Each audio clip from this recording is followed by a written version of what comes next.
regular dead foot shots, keeping that line taut and stomping down and back to get it wrapped into the top of my foot. I want it to spiral toward my toes, not toward my heel. The foot comes up sideways for the lift, hinging at the hip, but points the toes to release the dart. If my hand stays too low on this, it wraps under my leg. Keep your hand up high to release it. As we were playing with that, we talked about our nice duck hands to help us catch. And when we have the leash on our wrist, we want that line to fall through our palm to make the retrieval so much easier. Please don't fall into the same pitfalls that I did. I'm going to teach you guys to be better than me, okay? From there, we played with our stalled foot shots, where I am catching it, stalling it out, pointing those toes forward to redirect it back forward again. Side of foot, catch, release when it doesn't fall off my foot because it's being cheeky. Right back. Now, if I point my toes straight up in the air, where's it going to go? Straight up in the air. If I point my toes out, where's it going to go? Straight up in the air. No, I'm kidding. It goes straight, right? That's what we're looking for. Then we played with our continuous foot shots just a little bit, not much. Catching, wrapping, flicking the other way. Catching, wrapping, flicking the other way. All right? We played with our regular foot shots. We played with our lead foot shot. I'm bringing my foot out to the line, not the line into me, and hopping my toes forward to redirect it. Good down spin, hop and flick out. One more time. Good down spin, hop and flick out.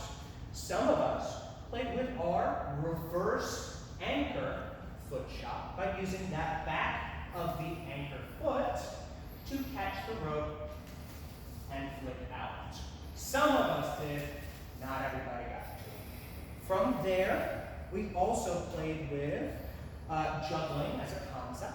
Some of us saw. You can take these foot shots and do them over and over again to practice juggling it and keeping it up. From there, we played with our lead and our reverse anchor knee shots. Lead knee shots, I'm bringing that knee up at a 45. My foot stays in close, my knee goes out far, and I'm bringing my hand down to my knee so that it can wrap around the end of my knee and shoot out. Something that I missed earlier that I want to talk about, if it wraps around my shin and my thigh, it doesn't go anywhere. So I have to have it wrapped down at my knee to let it release. Hand comes down, little connections, you'll find them everywhere. And as I swing that downswing, knee comes up to a 45, to the rope, and I release. We played with reverse anchor knee shots, taking the back of my anchor leg and pulling it into the path of the dart, so that as my hand comes down to the knee again, I can release that. Foot stays in, knee stays out. I need this to be a tabletop because wherever my knee points, it's gonna go. Okay?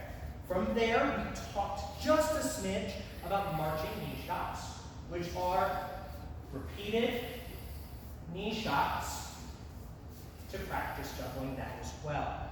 After that, we talked about shoulder shots and sort of went over them. Just like when I'm doing my shoulder turns, my shoulder spins, I am bringing that lead hand to my collarbone or to the top of my back, as it were, right? And I am draping it over my collarbone and around my shoulder, using that as the fulcrum, as the pivot point to send it around.